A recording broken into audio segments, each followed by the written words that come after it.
para ma-appeal pa sa pag-imprinta sa atong mga balita. So these are the new things, and for sure, all the rest, many of you are familiar being seasoned politicians in the province of Surigao del Norte.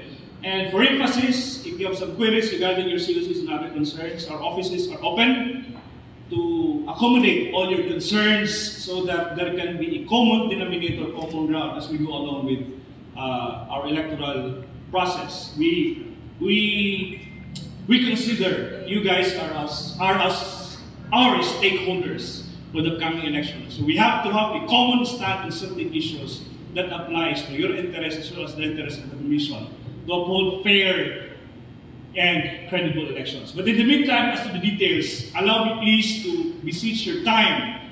Kaya kinahanglan na itong madiscuss ang detalye. Kung sa detalye pa, mas maayon yung madiscuss kung batan po ng mga abogado. One of the incoming election officers of Surigao del Norte, now the designated spokesperson and focal person for defining the COC. I have here with me to discuss the details of the matter, my good compañera, Attorney Janet Cobillan, for some discussions on the specifics in the matter. But later on, I'll be taking over for the some of the questions that we before Attorney Cobillan may proceed. The chair is very interested to know what are these 5 municipalities where unusual registration are observed in the community.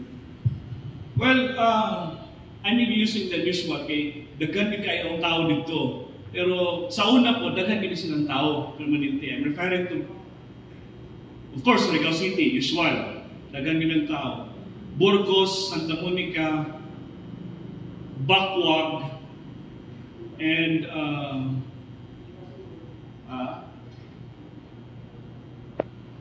Burgos, Santa Monica, Bacuag, Surigao City. Right, the 4 of them. We are monitoring the influx of applicants for registration.